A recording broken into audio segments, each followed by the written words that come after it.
Broadcast is live. Доброго дня, друзья! Здравствуйте! Я рада всех приветствовать, кто смотрит нас на YouTube, кто смотрит нас в Фейсбуке, в различных наших сообществах, на различных страницах. Одновременно мы вещаем на 4 площадки. Это тоже для нас эксперимент. Мы пробуем разные технические решения и возможности, которые предоставляют для нас онлайн-сервисы.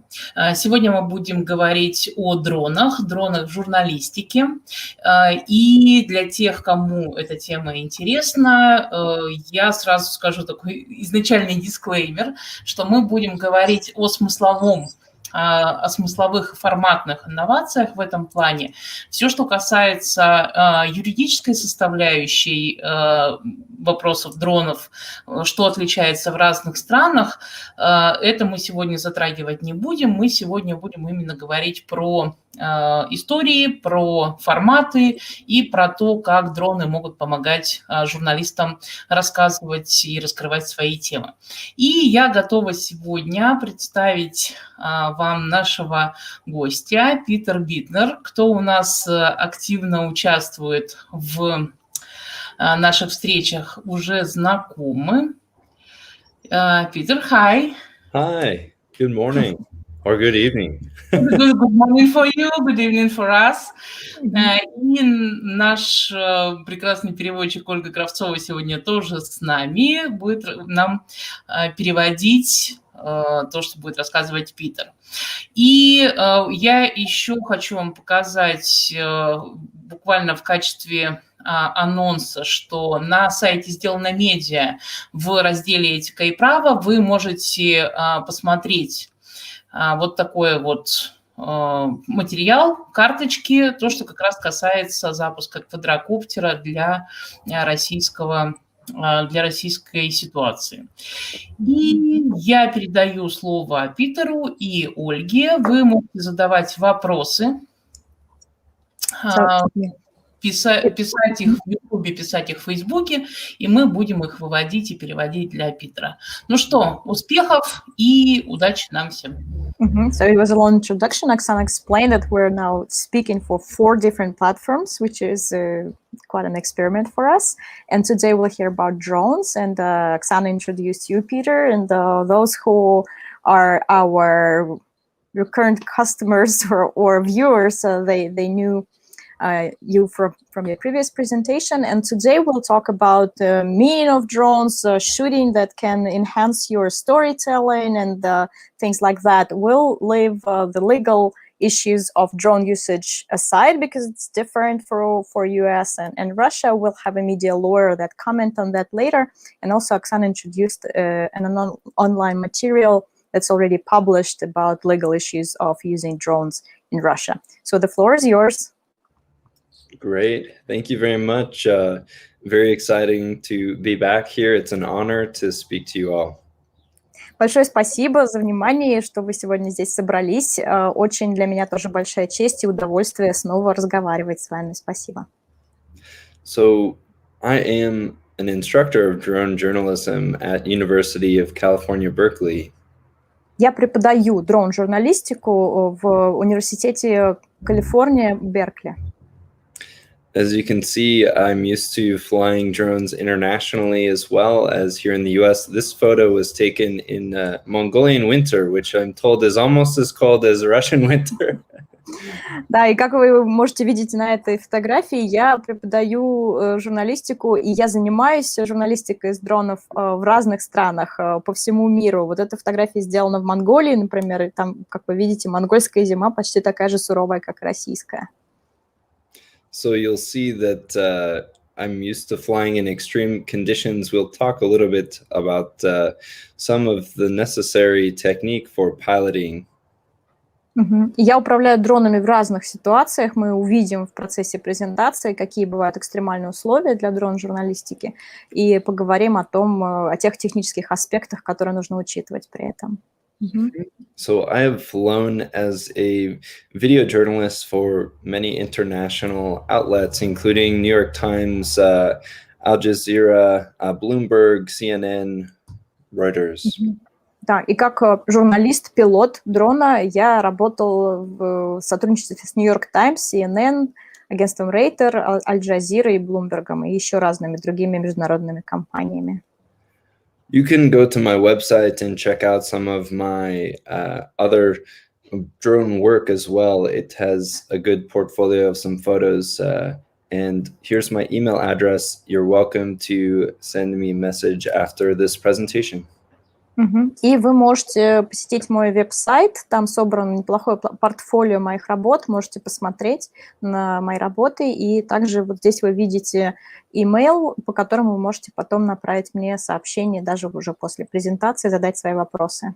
Some of my recent projects have included a story in Mongolia about rugby, actually. You'll see this is a drone shot of a traditional herding camp.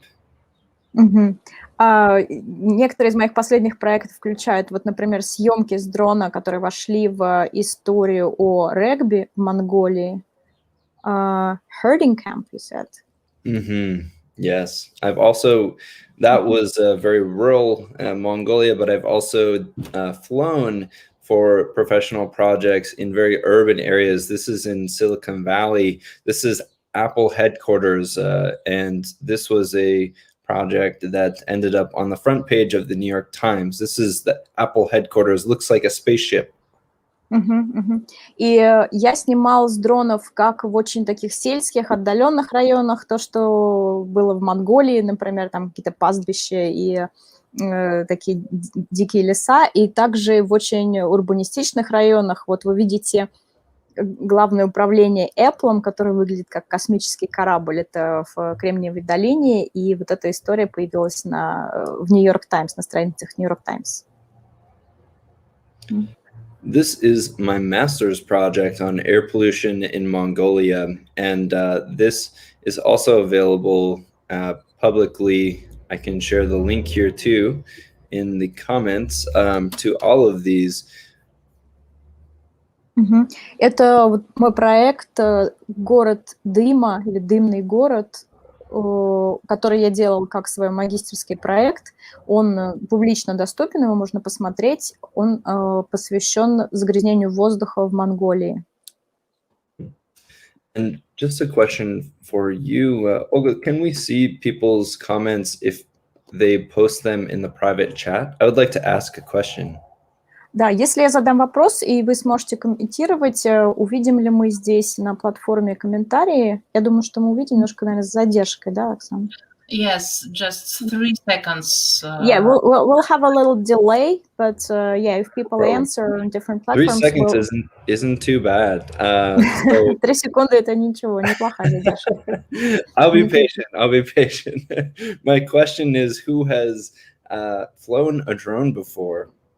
Вопрос простой. Кто уже управлял дроном? Кто как бы запускал его в воздух? У кого есть опыт таких съемок? Has anyone flown a drone? I may say that people who fill the application form, no one had this kind of experience. No All one. newbies. Got it. Okay, well, that's useful information. No worries. Yeah, maybe because we advertise it as so exciting that you're going to start after this presentation. Sure. So you may be feeling like the cowboy here from Toy Story right now, but soon you'll feel like the Buzz Lightyear. You'll be very confident to fly in space. Да, и, может быть, мы так разрекламировали мероприятие, что вот обязательно вам захочется начать после этого такие съемки. И Питер говорит, может быть, сейчас вы себя чувствуете немножко как ковбой, вот из истории игрушек, для которого все это в новинку, но скоро вы уже себя будете чувствовать уверенно, и вам захочется попробовать. Exactly. So some of the things we'll talk about today are mainly the first goal of understanding how drones are best used for adding storytelling value and technique in video. This is the main core of this lecture. Мгм. И ключевой момент, о которых мы сегодня будем говорить, вот одна из главных целей — это понять, как беспилотники обогащают нашу видеоисторию, как они добавляют к ней какой-то ценности, да, то есть для чего, собственно, мы используем эти съемки. Mhm.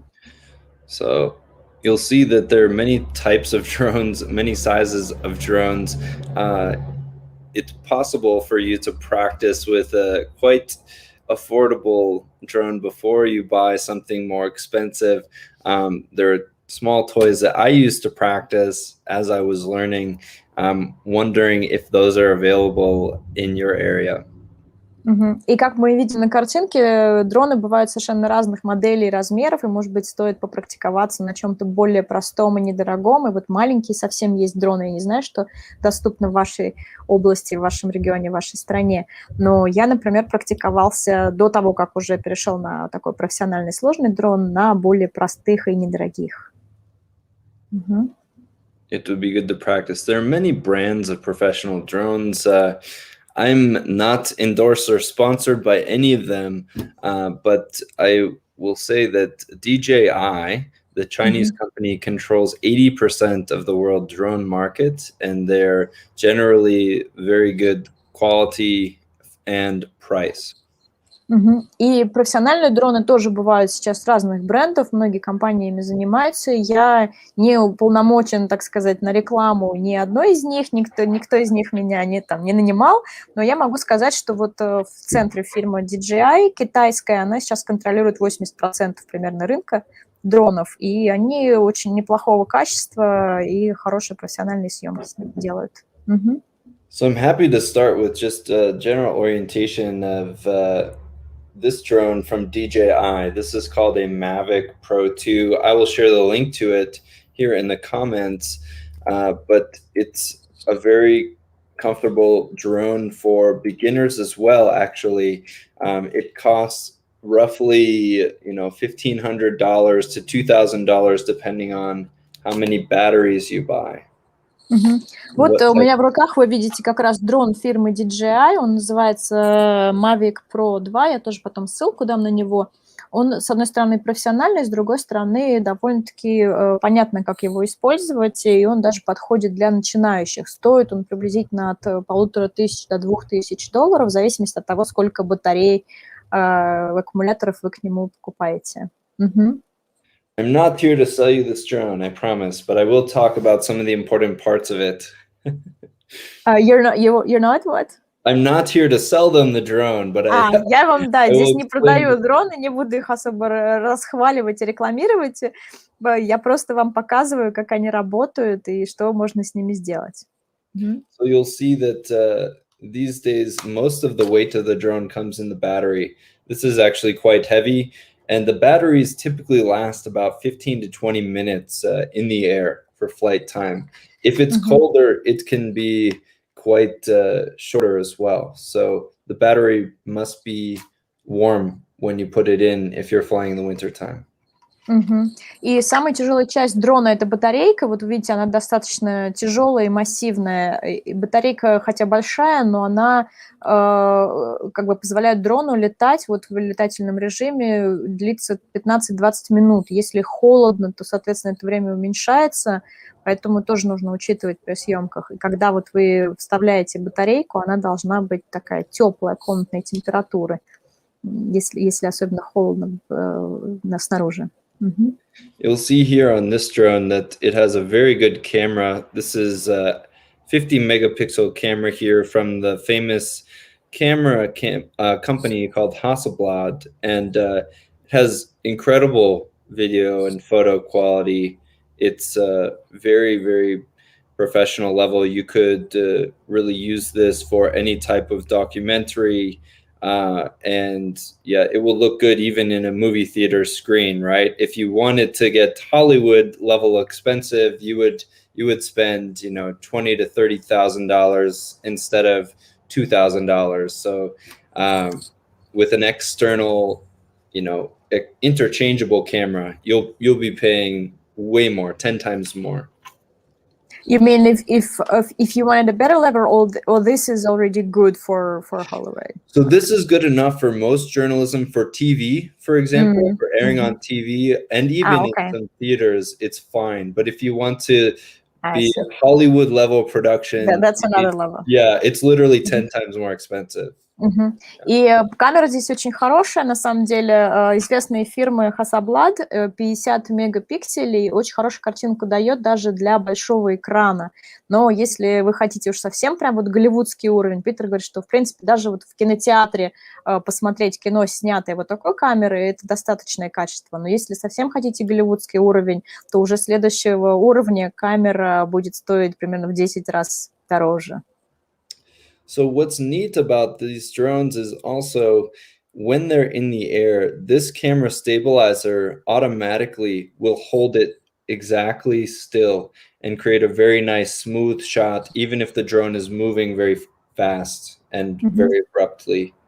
Да, что хорошо в этом дроне, даже когда он летает там как-то резко и передвигается не плавно, камера, там у нее такой стабилизатор, что у камеры будет очень такая гладенькая, плавная картинка, очень четкая и очень стабильная, даже если сам дрон, так сказать, летит как-то неровно и неравномерно.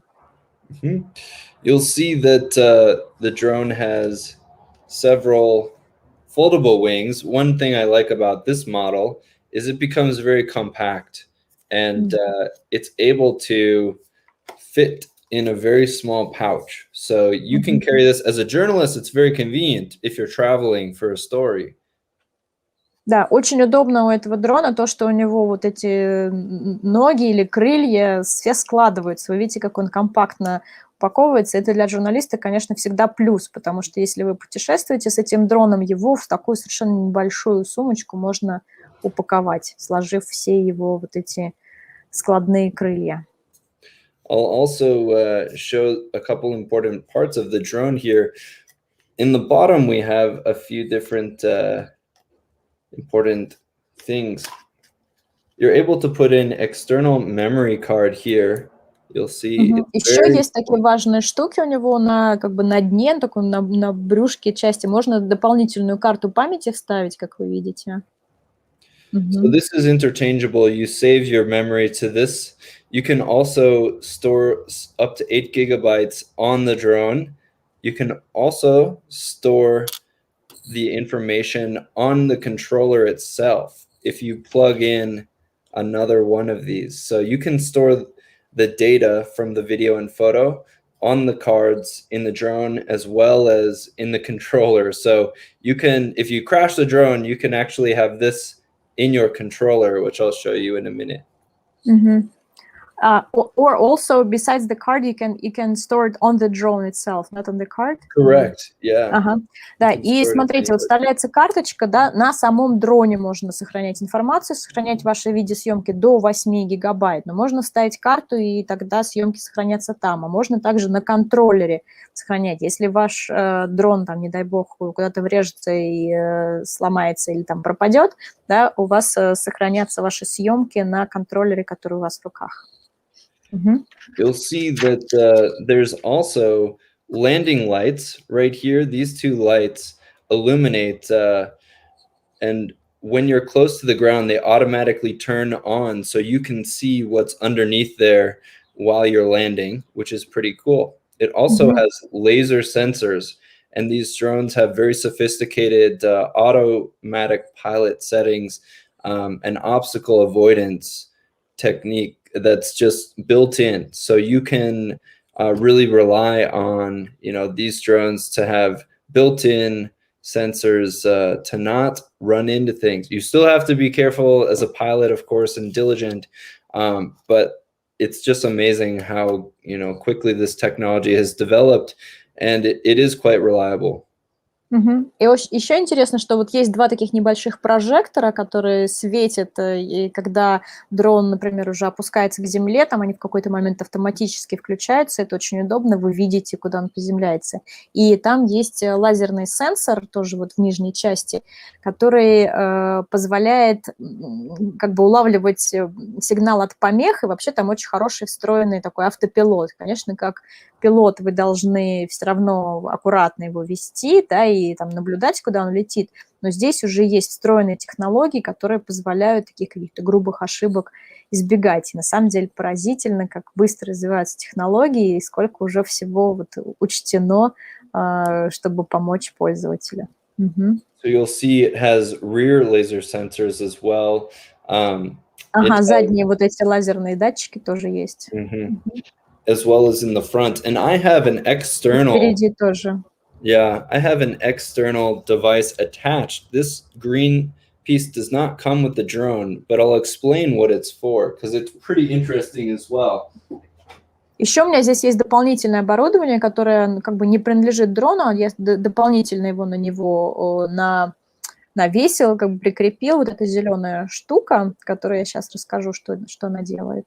So this camera mounts and fits inside this mount. This is a holder for it. And this is a specific camera for agricultural mapping. So you can actually view with very good high quality data how your fields are growing, if some need more water, or you're able to get what's called NDVI reading, which is related to plant health. So this is used for farmers. I'm testing this right now. It's not for my work, but it's a fun experiment.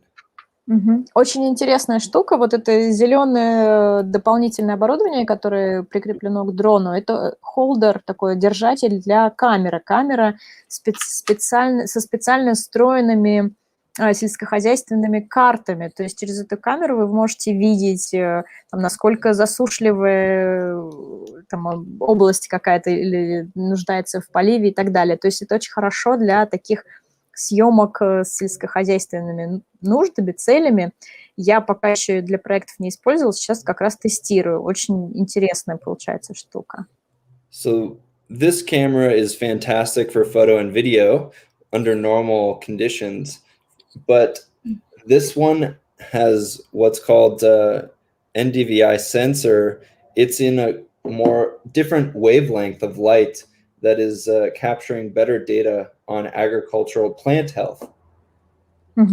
И вот эта встроенная в дрон камера очень хорошо себя ведет и как фото, и как видеокамера в обычных условиях, а вот эта дополнительная, так сказать, сельскохозяйственная камера, она имеет специальный режим NDVI, которая в другом, как это сказать, диапазоне света ловит информацию и ее интерпретирует вот в плане вот сельскохозяйственных таких целей. We have a question already. Do you want to read it, or do we want to leave it for what characteristics of drone one has to pay attention to before buying?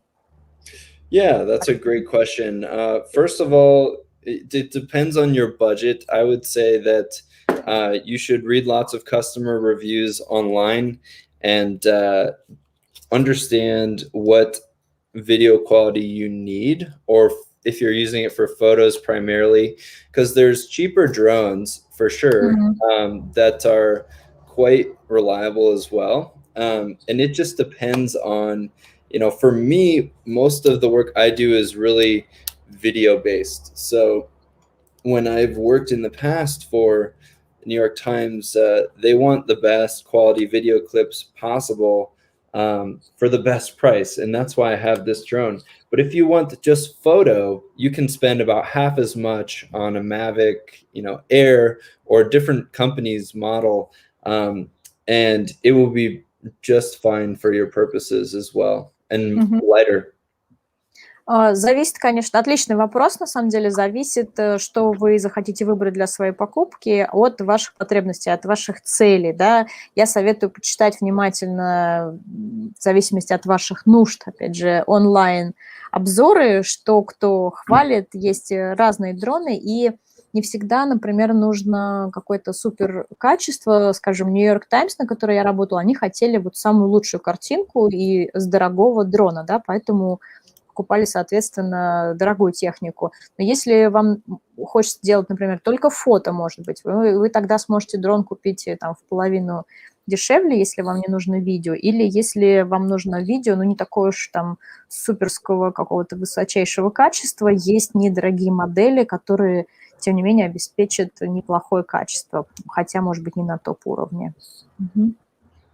So this controller is very nice. You'll see that it has a big screen on it.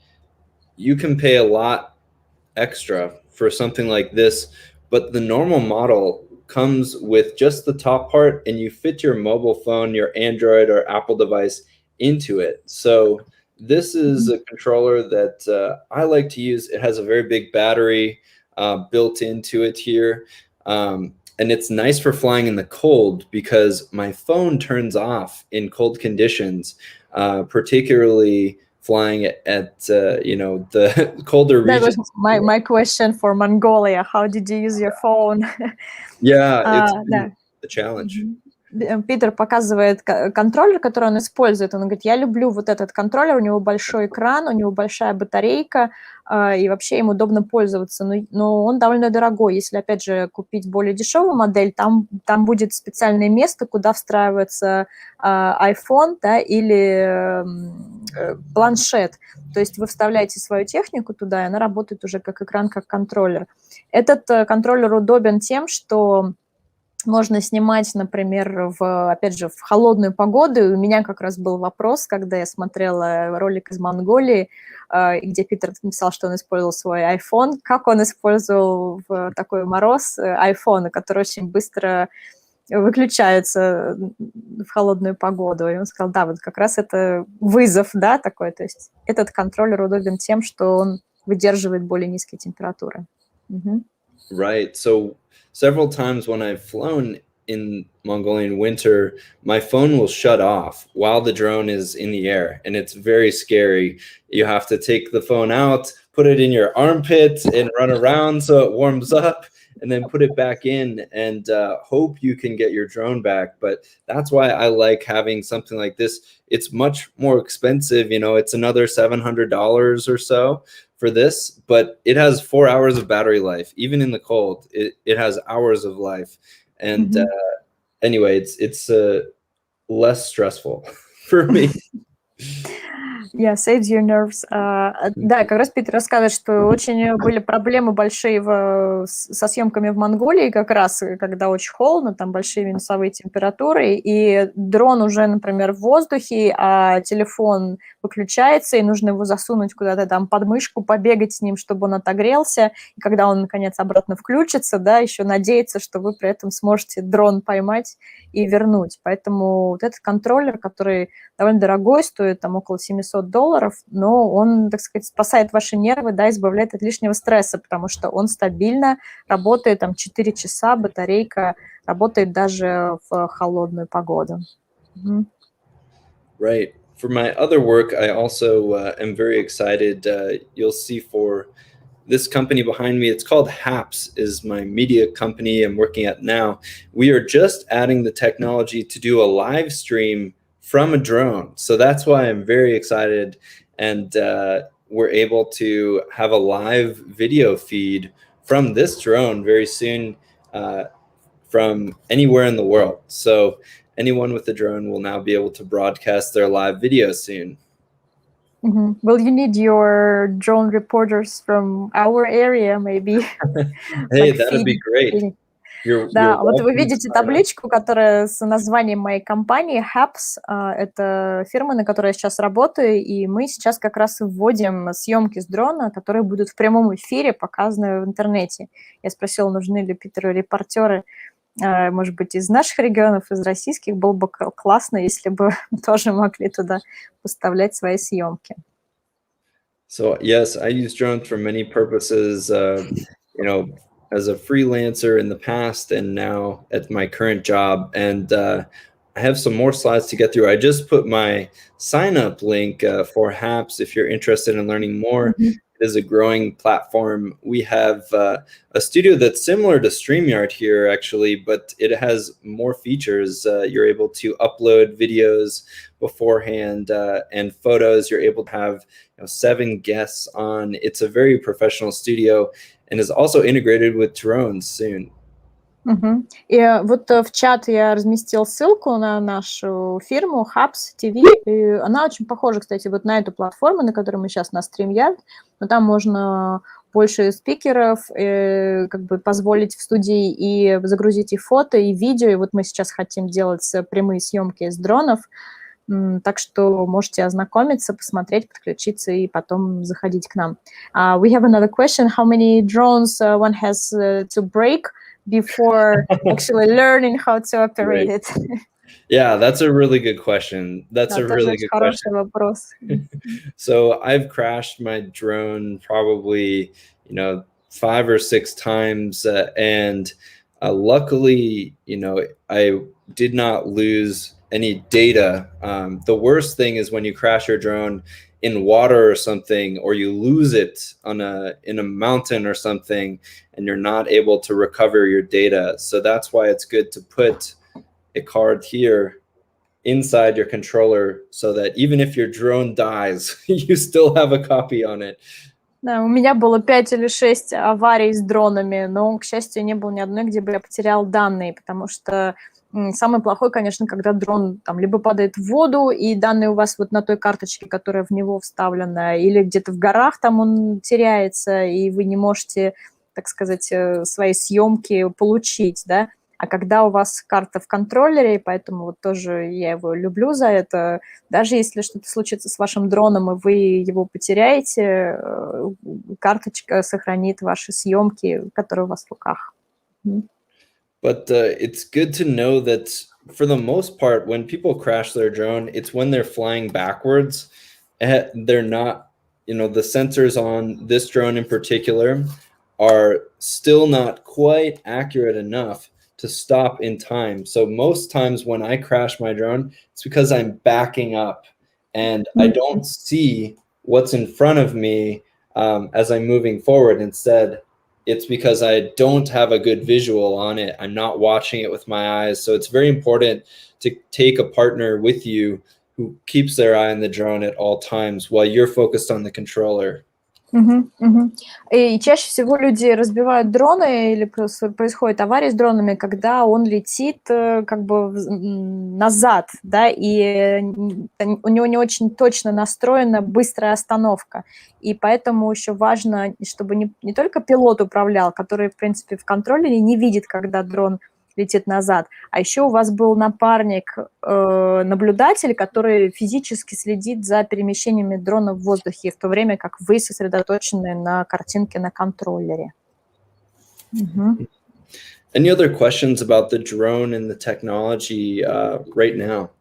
Да, если есть какие-то вопросы еще вот по технологии дрона, задавайте, пожалуйста.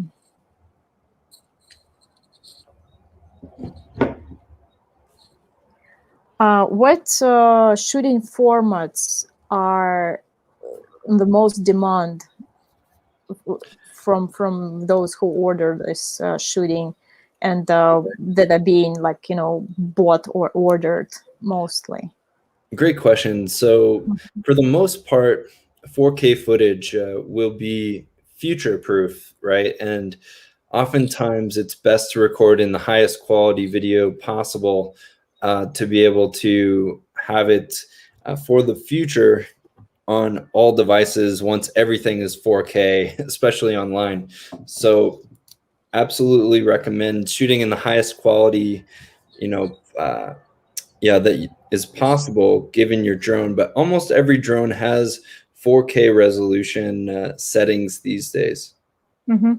Я рекомендую снимать все-таки на максимально высшем качестве съемок. 4К сейчас практически у всех дронов встроено, то есть можно настроить. Это такая съемка, которая, так сказать, обеспечивает будущее, да, потому что, наверное, скоро все будет в 4К, поэтому лучше, конечно, добиваться максимального уровня, на что способен ваш дрон. Generally, my clients also in news companies in the past have wanted to have photos in addition to videos. So my recommendation is to not just hit record and fly for 20 minutes and record the whole time and come back, but be strategic, right? Think about shooting specific sequences that will be good storytelling shots, and keep those shots to roughly under a minute or so each, and in between take photos. So use your drone battery life strategically. Да, и часто мои клиенты еще заказывают не только видео, а и фотосъемку, и поэтому я рекомендую как бы придерживаться не такой стратегии, что вы давите, как бы нажимаете рекорд, да, на запись, и он у вас летает 20 минут, пока батарейка не кончится, а использовать это время стратегически продуманно. То есть, может быть, снимать какими-то небольшими клипами, которые будут каждые меньше минуты, но понимая, что вы хотите снять, с какого ракурса и так далее. И между этими видеоклипами еще успевать снимать фото с разных ракурсов. What additional accessories besides the smart controller you usually use or mostly use most often? Wait, I lost you, Peter. Sorry, I was on mute. So that's a great question. I think that the one other accessory that I really like are having filters. So it's possible to use different grade of ND filter, which are basically sunglasses for your drone, especially if you're flying in very bright conditions. You can actually remove this individual lens here. It comes out, and you can put in one that, sorry, trying to get it on screen. Yeah, you can change it out with a filter that is much darker if you're shooting over snow or open water, for example. I recommend that. And they're very cheap.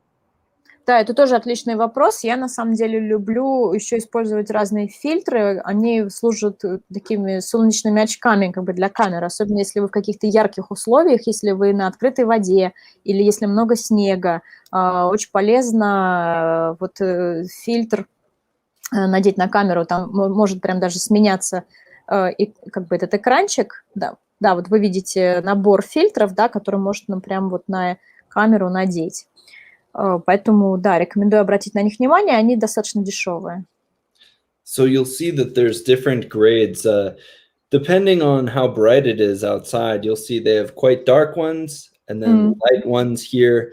They also affect the motion blur. They actually affect the way the final video looks, especially if there's action in it. So it allows you to have more control over the look and feel of the video as well. И мы видим, что там в наборе есть разные градации, да, посветлее и потемнее, опять же, в зависимости от погодных условий, от количества света вы подбираете фильтр, и он не только регулирует количество света, но он еще влияет на картинку, особенно если у вас там в кадре что-то происходит, какое-то движение, вот этот фильтр, он как бы делает более качественной картинку. Let's see if you can see this. I'll show you how it comes out here. Let's see if I can do this. Вот так можно отсоединить. So that comes off, and you can replace it very easily. So these are, maybe $25, $20 for the filter set. То есть $20-25 вы потратите на вот такой набор фильтров, который, то есть с камеры легко снимается ее родная линза, да, и заменяется на вот такую линзу с фильтром. It's also very important to have extra batteries. So I'll show you my whole kit. My whole drone and controller fit in this little it looks like a lunchbox or something. Очень полезно еще иметь дополнительный аккумулятор. Вот весь мой дрон со всеми его аксессуарами, прибамбасами помещается в такую вот сумочку, которая похожа на сумочку для ланча. So everything fits in here, including extra batteries. And даже туда дополнительная батарея помещается. So I recommend having, 3 to 4 batteries in your kit, because oftentimes when you're flying, it can take a while for the light to get just right, or it'll take a while to explore and figure out what exactly the right angle is, and the subject, it takes time. So I recommend having 3 to 4 batteries, which will roughly buy you, an hour of flight time. Я рекомендую иметь 3 или 4 батарейки, которые в совокупности дадут вам где-то, может быть, час вот этого летательного времени, потому что иногда уходит достаточное количество времени на то, чтобы вот либо чтобы свет стал таким, который идеален для съемки, да, либо чтобы вы сориентировались в пространстве и поняли, там, с какого ракурса лучше всего вот эту картинку снимать. То есть всегда дополнительные батарейки, они вам дают запас от этого эфирного времени. I also recommend having extra propellers. Oftentimes when you crash, the first thing that gets damaged is going to be the propellers, because they are going to be the furthest out. So these come off. They're also maybe $10 to have replacement. And so you'll see that it's quite necessary as especially for emergency situations. These crack, they're plastic, they're very lightweight, they're fairly cheap. So I recommend having more propellers than you think you need in case you crash and you still haven't, broken the drone yet itself. Я также рекомендую запастись дополнительными пропеллерами. Вот вы видите, они достаточно дешевые, они пластиковые, легкие, да, и не скупитесь, так сказать, на дополнительные пропеллеры до того, как вы их сломаете, потому что первое, что страдает, если дрон там как-то неправильно летит или куда-то врезается или падает, да, это, конечно, пропеллер может поломаться, и когда вы уже в поле, лучше, чтобы у вас был с собой запасной. Он не стоит где-то, может быть, около $10. Any other questions about the drone kit and accessories before we move on? And I'll show some, techniques and things that I recommend everybody watch.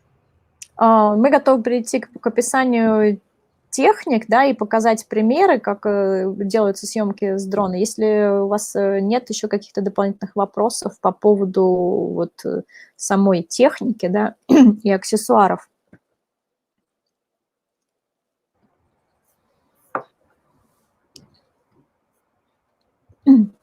Okay, looks like we can go ahead. So drones are used, here in the U.S. for everything from, journalism to also firefighting and law enforcement, search and rescue, safety inspections, many different really important industries. So this is a skill set that's actually quite in demand. There are many people who, just using the same drone I have, are able to make, pretty good living actually as a freelancer, particularly if they specialize in building inspections, or specifically in some of these more niche areas. Здесь в США дроны используются буквально во всех областях. Это не только журналистика, это и борьба с пожарами, это правоохранительные органы, это какие-то поисковые, спасательные активности и бригады, это как бы проверка, там, например, зданий на безопасность, да, по технике безопасности в сельском хозяйстве используется и так далее. И фрилансер вот с таким дроном, например, как у меня, может неплохо зарабатывать. То есть эти техники, эти навыки, они полезны в разных областях, и они сейчас достаточно востребованы. То есть владея вот дроном и как бы управлением дрона, можно быть очень таким востребованным специалистом в разных областях. Right, and I will move past. Here we go. Great. Let's do this. So one of the first things to ask yourself is, do I need a drone for this video or for this project? Don't just assume that you need one.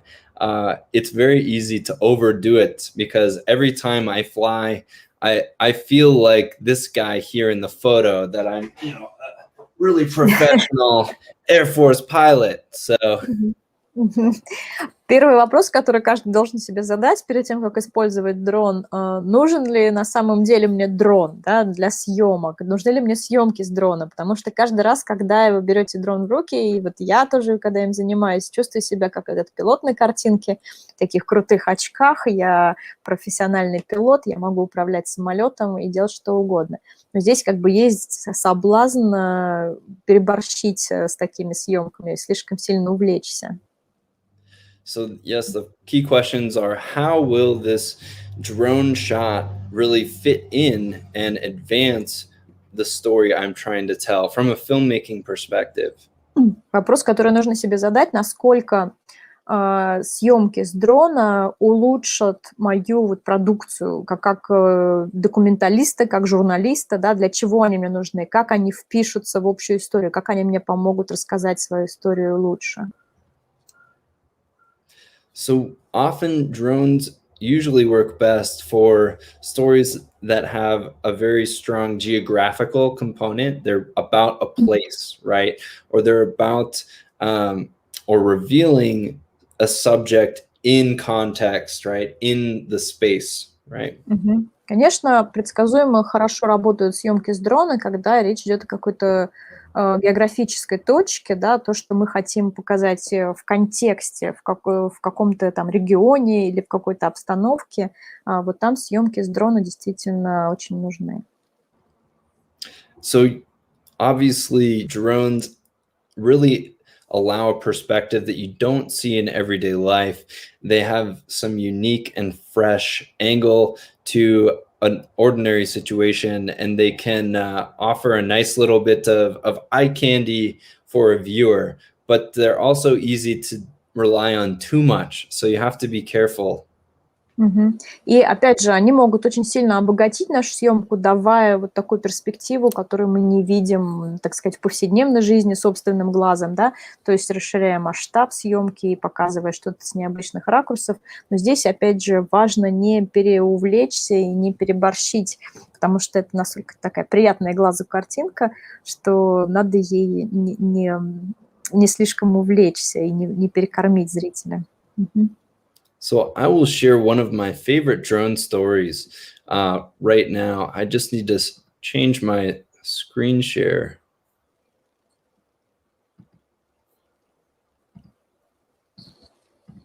Here we go. Can you see Сейчас я вам покажу одну историю. So this is actually a story from the New York Times in Inner Mongolia, so in China. And what I love about this drone technique is that it's really well thought out strategically. This is a multimedia storytelling package. You'll see it has video, it has photos, it has maps, it has text, and the drones are really a central part of establishing this place and the environmental issues. Did you do it? It's your project? It's not. Actually, it's not. What's funny is that so I know the chief drone videographer and photographer at the New York Times. He comes to my classes sometimes, but I always tell him, you should hire me to do this next time. Right. Вот этот проект, который мы сейчас показываем, это проект New York Times. Я уточнила, это не проект Питера, но он говорит, я знаю этого человека, который и того видеографа, который отвечает New York Times за такую продукцию. И он даже приходит ко мне иногда на уроки, и я ему говорю, что в следующий раз, пожалуйста, найми меня, чтобы я сделала эту работу. Это, вот смотрите, проект про пустыню в Китае, такая внутренняя Монголия называется. И это мультимедийный проект, там, если вы посмотрите потом по ссылке, там есть и фото, и текст, да, и вот видео такое. Здесь очень хорошо использованы съемки с дрона, потому что они очень хорошо продуманы стратегически, как они вписываются в общую историю. Они дают нам вот как раз такую перспективу с самого начала, да, представить масштаб вот этой пустыни, этих песков. So Josh Hayner, the chief drone specialist here, visual journalist, is very skilled. I highly admire his work, and he's definitely probably one of the best drone storytellers in the world. И вот Джордж Хейнер, автор этого проекта, который делает эти съемки, я его очень уважаю, восхищаюсь его работой. Он, наверное, сейчас самый топовый, самый качественный, известный вот видеограф, который снимает с помощью дронов. This is one of my favorite shots. It starts with the view of a person, and then it slowly tilts down and zooms up, and it actually meshes perfectly with a map of the entire region. The way that they edited this is brilliant. Вот смотрите, это один из моих самых любимых кадров, когда он начинается с уровня человека, да, потом дрон наклоняется, и мы как бы взлетаем вверх, смотрим уже с высоты, и потом эта картинка все, как это сказать, укрупняется или умельчается, наоборот, да, и вписывается уже в карту местности, чтобы мы поняли в масштабе вот такой географической карты, где это расположено, сколько это занимает места и так далее. And so this is a really interesting use of drones in a multimedia story. So you'll see where they were flying is right here in the southern Gobi Desert, Tanger Desert. И вот здесь мы видим тоже, как в мультимедийном материале используются разные картинки, и как мы на разных картах можем увидеть вот эту пустыню. Это юг пустыни Гоби, вернее, к югу от пустыни Гоби, это пустыня Тенгер. What I like about the use of drones in this story is that it also really centers on the people and the characters and the subject in the landscape, not just the landscape itself, but it really highlights, you know, the people in this very interesting and beautiful space. И что еще мне нравится в этом проекте, что он сфокусируется не только вот на красотах, так сказать, пейзажа и ландшафта, а он все-таки рассказывает историю о людях, и вот как люди, так сказать, вписаны, как они живут вот на этом ландшафте, в этой природе и так далее. You'll see that this is also very interesting. This is called the bird's eye view when you point the camera straight down.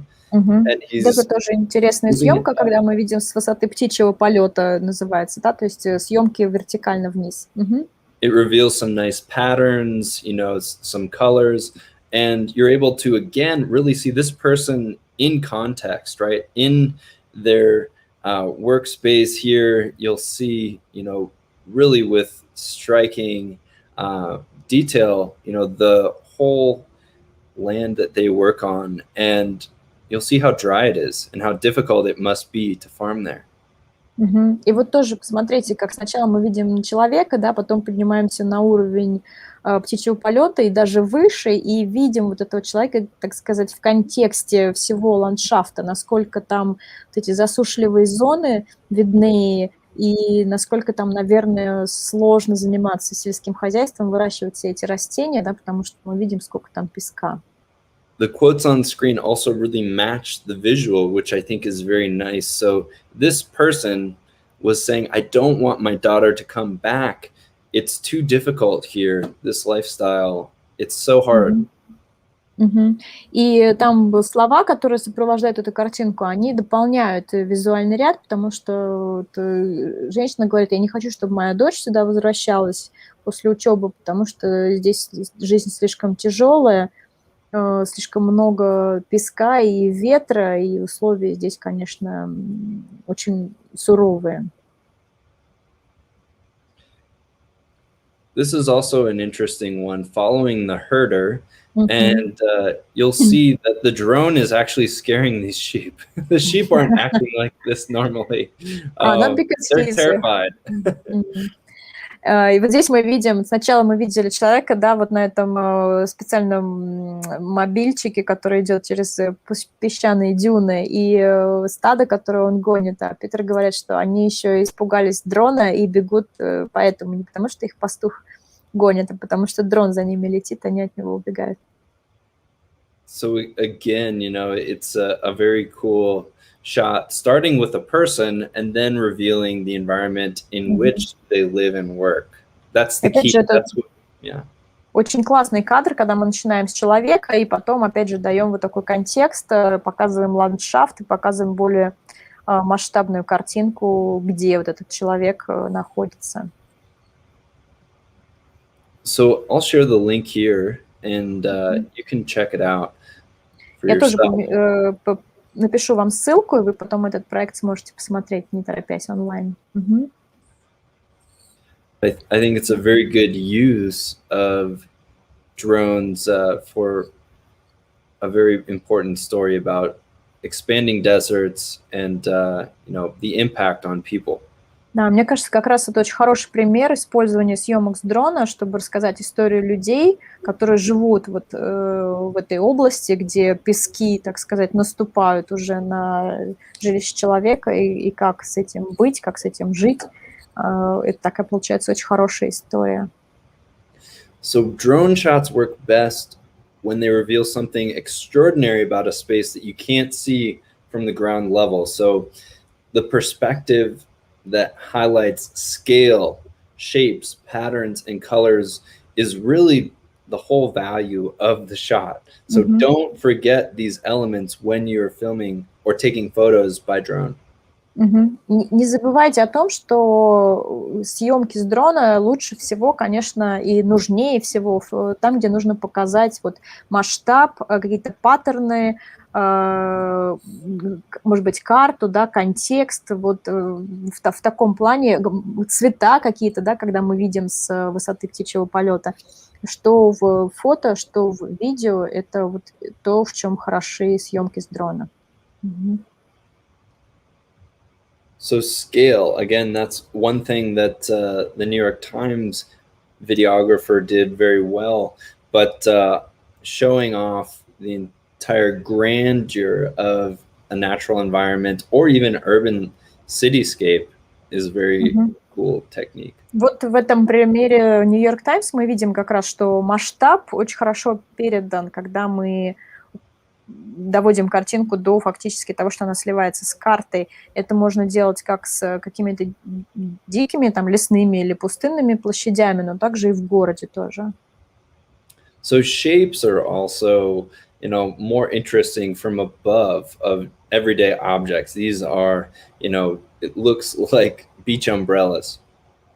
But you're not sharing, are you? Or I can't see the presentation. It should be sharing, yeah. Can you see it? Да, yes. Смотрите, they look like beach umbrellas, but they're not? No, they are. Очень хорошо вот какие-то формы передают, какие-то геометрические фигуры. Вот посмотрите, ряд зонтиков таких пляжных смотрится как с высоты хорошо. So patterns from the air are usually more interesting, right? On the ground, this parking lot would be quite boring, but from the sky, it looks, slightly more interesting. Да, и паттерны, которые мы не можем видеть обычным взглядом, да, то, что мы не можем видеть с земли, они, конечно, выигрышно смотрятся с дрона. Вот эта парковка, например, да, если бы мы просто по ней ходили, это была бы какая-то скучная съемка. А так, когда мы смотрим с высоты, получается такой интересный узор. Colors can also be, really interesting from the air too, and you'll get to see a lot more of them. This is a beautiful composition of a figure skater on an icy lake. Looks like Lake Baikal. Right, exactly. It could be. I don't know. Очень еще интересные цвета бывают, удается поймать с дрона. Вот здесь мы видим фигуриста, который на замерзшем озере. Я спросила, не Байкал ли это. И на самом деле, может быть, и Байкал, да, потому что Мы не знаем, откуда эта съемка, но она определенно очень красивая. The best shots have elements of all of these, right? So they have, in addition, soft, subtle light, really, important to film or take photos during the golden hour, just like landscape photography, super important to make sure that you are shooting at the very early morning or just before sunset to capture, the best, palette of colors, and you get a lot more texture too. And it's just much richer in terms of the shadows that really make things pop. So important to use the shadows. Да, и все вот эти элементы очень важны. И также важно, как и в любой фотографии, как в фотографии, когда вы снимаете с земли, да, также и фото и видео, когда вы снимаете с дрона, чтобы был правильный свет, да, лучше всего, конечно, снимать либо вот на рассвете, либо сразу после заката, или перед закатом, то, что называется золотой час, когда свет такой мягкий, как бы, может быть, контурирует объекты и дает вам такие фигурные какие-то объекты, выделяет и так далее. То есть с помощью света можно себя проявить как настоящий художник. Right. So here's another interesting way to use drones. Вот еще один интересный способ, как можно использовать дроны. You can use them as your external lighting. So можно использовать его как осветительный прибор. And this is something, that's important for inspections, but it can be used really artistically in very creative ways. Можно использовать дроны вот с такими дополнительными прожекторами, как технический прибор для разных там проверок, да, но таким образом можно делать и красивые съемки, то есть в художественном смысле тоже можно их применять. So you'll see that lit from above, this tree, particularly at night, is really, beautiful, and you're also able to see the background stars. So I love this shot. I think it's a fun use. This is probably taken from the ground with a normal DSLR camera, but the drone's adding a really unique lighting to the scene, which is really striking. Вот посмотрите, очень красивая фотография, сверху освещено дерево, и там видно даже звезды, и такой необычный ракурс, то есть ночное дерево, да, но так хорошо освещено сверху. И, наверное, эта фотография даже снята с обычной, камеры с земли, но дрон здесь помогает придать освещение. Интересно. So this is long exposure photography with a drone with a light on it going in a spiral, right? So some really creative, artistic techniques here as well with some of these lights, and they're pretty affordable. They're roughly, $40 or so. You could probably make some yourself with the lightweight LEDs that go on the wings of the drone. И вот здесь, смотрите, с длинной выдержкой сделана фотография, когда дрон вот по спирали летит с этим фонариком. It looks like Photoshop, they say. It's fantastically beautiful. Right? I know, yeah. Да. И получается, что это не очень дорогая техника, то есть за $40 можете купить этот дополнительный прожектор или даже просто какие-то, как это называется, маленькие фонарики прикрепить и делать с ними художественные вот такие штуки. So pretty neat. Yes, this company is called LoomCube. Да, вот эта компания называется LoomCube. Это, видимо, вот для дополнительных осветительных приборов, которые можно на дрон прикрепить. So videos also make use of the movement of the drone itself in very creative ways, right? So those are, some techniques that we'll review, and I'll introduce some of the basics right now for video. И понятно, что в видео мы можем использовать движение самого дрона. И я сейчас расскажу про некоторые техники, которые можно в художественном таком плане использовать. So this again is in Mongolia, and you'll see from my master's project here, I will show you a few techniques that I use.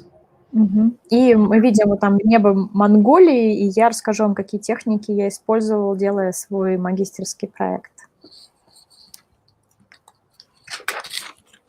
So this is all about air pollution in the Mongolian capital city, Ulaanbaatar. People are burning raw coal, and this is, a really big environmental problem. И проект касался загрязнения воздуха в столице Улан-Баторе, в столице Монголии, потому что действительно огромная проблема. Люди там зимой, поскольку очень холодно, отапливаются углем, тем, что жгут уголь.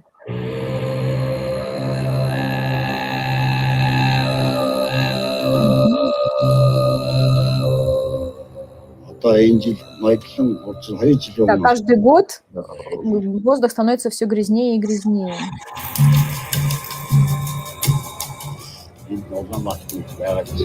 Иногда я даже задаюсь вопросом, надо ли оставаться тут жить.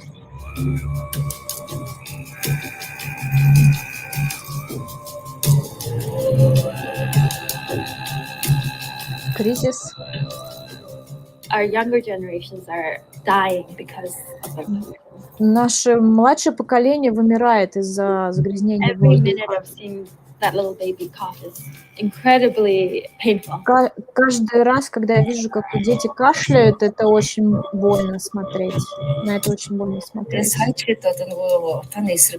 Зимой очень холодно, поэтому всем приходится жечь уголь.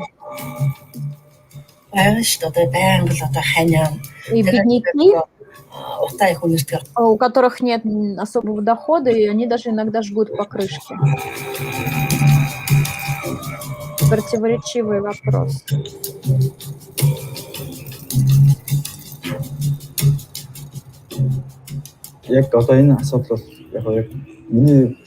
Нужно решать проблему как краткосрочно, так и в долгосрочной перспективе. Правительство говорит, что становится загрязнение меньше, но мы на самом деле этого не видим. This is a test of democracy, whether Mongolia's democracy can protect every single citizen's health. Это тест на демократию. Может ли монгольская демократия защитить каждого человека и его здоровье? И в чем состоит будущее? Что нас ждет?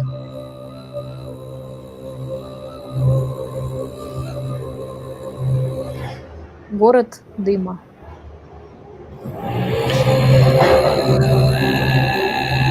Hang on, I think it's playing again. We don't need the video again. Yeah, it does. Just, So I wanted to show that because it uses some interesting techniques that I'll list here, but the drone shots are quite dramatic, right? They show off this particular environmental problem in a very interesting way visually, and they reveal it particularly from overhead where the people are, right, in a way that shows, the full scale of the problem. It's hard to see air pollution from the ground level, so I thought for this project I needed to get in the air as much as possible. Я хотела показать вам этот проект, вот этот трейлер проекта, потому что здесь как раз, мне кажется, очень к месту съемки с дроном, потому что мы рассказываем о загрязнении воздуха, об экологической проблеме, которую мы не можем видеть на уровне человека, и поэтому как раз здесь имеет смысл подняться над головами, да, в воздух, в небо, чтобы увидеть масштаб проблемы.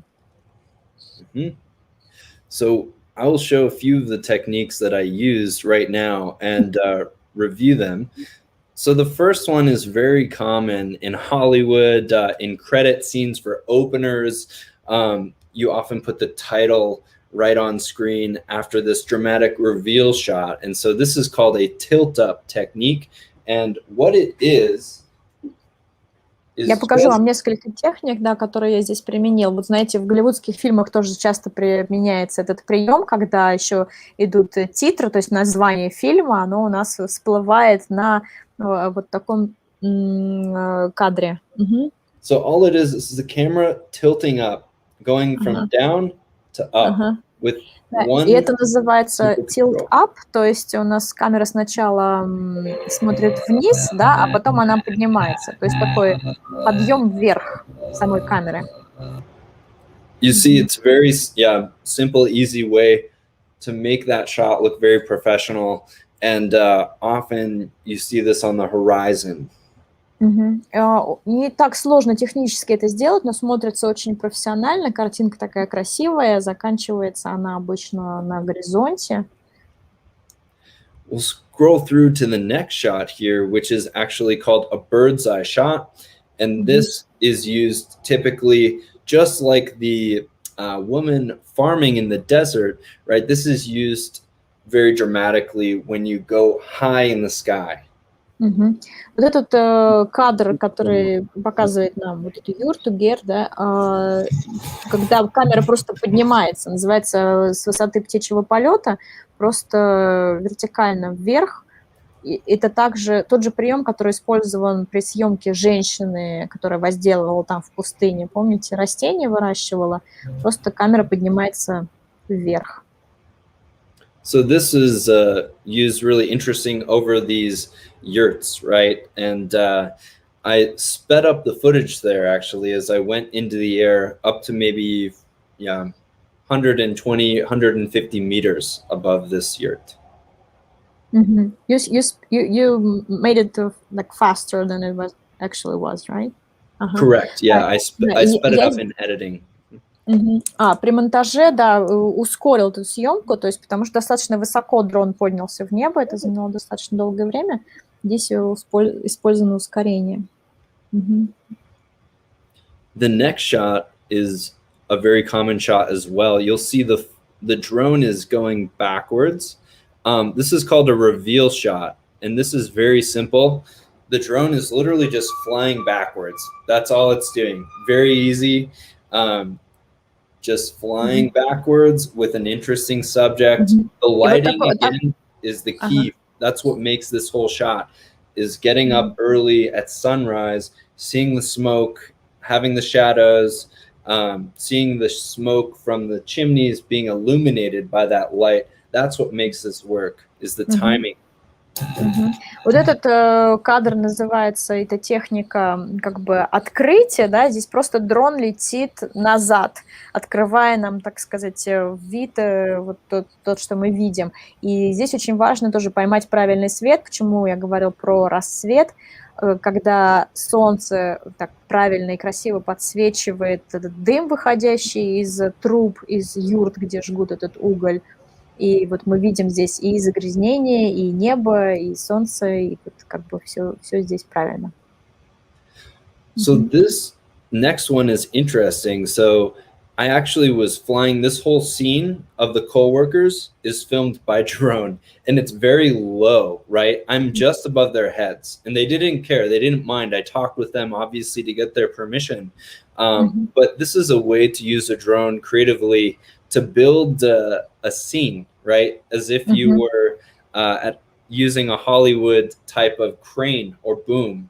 Instead of paying tens of thousands of dollars for that, I'm just using my drone to get in very close and move it in a way that looks pretty polished, looks pretty professional. Вот здесь тоже интересные съемки были, потому что здесь дрон не так высоко летит, буквально вот немного над головами людей. Конечно, я с ними со всеми поговорила, они разрешили, но то есть им, в принципе, было все равно, да, мне нужно было получить их разрешение, они не возражали. Но здесь кадр такой похож на голливудские съемки, которые делают, знаете, с такого бума, да, с журавля, который вытягивает камеру, как бы располагает над людьми. Но вместо того, чтобы тратить десятки тысяч долларов на это оборудование, просто я использую здесь дрон, который дает вот такой красивый голливудский эффект. So these were all shot with drone, including this one where I was getting pretty close. Let's see. Все это вот снято с дрона, даже вот сейчас мы ищем кадр, где довольно близко он располагается к людям непосредственно. So this one was the most risky. It was very close to this frozen blocks of coal. There were things being thrown in the air. So this takes a little risk. You have to be very confident in your skills, and you have to practice, to be able to do these types of shots around other objects. You'll see there's power lines. So this is risky, right? This is something you need to practice before, but it can yield very interesting results. Вот эта съемка была достаточно рисковой, потому что здесь, смотрите, здесь и провода, да, и здесь там они метали лопатами этот уголь, то есть, в принципе, могли дрон сшибить, он довольно низко здесь над этими угольными кучами летает, и вы должны быть очень уверены в себе, как в пилоте, да, чтобы мастерски там проводить его между разными препятствиями, потому что вот это как раз съемка была такая рисковая. Мгм. So the next one is maybe my favorite shot that I've ever taken with a drone. Вот дальше я вам покажу самый, наверное, свой любимый кадр, который я когда-либо снимал с дрона. Because it really shows the people in the place with the air pollution problem all at once, all in one sequence. You'll see that, you know, this is something that people, it's so cold, they didn't even care. They weren't even concerned, right, about the drone. They could, you know, act normally. And I was right in the middle of this very busy street, but I was able to fly it in a safe manner, just straight up, avoiding all these obstacles, avoiding the people and interfering with them too much. Вот смотрите, здесь у нас в одном плане, в одном длинном кадре все как бы и люди, которым, в принципе, было так холодно, что им все равно не обращали внимания ни на какой дрон. Я был на достаточно оживленной улице, и просто тут у меня дрон здесь взлетает вертикально вверх, не задевая никакие препятствия, просто вот с земли, да, до неба. И мы здесь видим как бы вот и людей, и улицу, и в масштабе уже и небо, и вот это загрязнение, туманный воздух, вот этот дымный, да, весь такой непрозрачный. Все как бы в одном длящемся кадре. Right. And then this one again is just flying forward with nice sunset light. It was minus 36 degrees Celsius. So this was a very short flight. Здесь просто дрон у нас летит вперед, вот в таком красивом закатном свете. Было в тот вечер минус 36 градусов по Цельсию, поэтому это был очень короткий полет. In fact, my thumb, even wearing gloves, got some frostbite from the metal tip of the controller. It was that cold. Through my glove, I got some frostbite. Да, и даже несмотря на то, что у меня была перчатка на руке, я отморозила большой палец от металлической вот этой кнопочки контроллера. Yes, so be sure to dress warmly when you're flying drones. Да, поэтому одевайтесь по погоде, чтобы вам было тепло, когда вы управляете дроном. Great. So those are some of the basics of techniques. Those are my favorite shots. And again, they're all really simple. They're flying up, they're flying forward, they're flying backwards. It's just the camera moving up slowly. They're all very smooth, very simple shots, but they're used, you know, to dramatic effect when you have good lighting and you think about how you want to introduce subjects in a story. И смотрите, я вам показала свои любимые кадры, они достаточно простые в плане техники, то есть мы здесь просто либо направляем дрон вперед, да, он летит вперед, либо он летит назад, либо он поднимается вертикально вверх, либо вот это движение камеры с нижнего ракурса как бы вперед, но важно, что здесь пойман хороший свет в хорошую часть, такую в правильную часть суток. И эти съемки, они нам рассказывают историю, они очень сильно обогащают историю, когда мы хотим показать вот наших героев или вот ту проблему, о которой мы рассказываем. So I'm happy to stop here for any questions. I need to leave in about 10 minutes. I also have some more slides I could talk about as well, but would love to invite some discussion. Да, поскольку нам Питера нужно отпустить через 10 минут, у него там следующая встреча, пожалуйста, задавайте вопросы. Ну, в принципе, есть еще слайды, есть о чем поговорить, но поскольку мы сегодня должны закончить в такое четкое время, если у вас есть какие-то вопросы или комментарии, пожалуйста, пишите их в чаты. Yeah, we have to wait a little bit.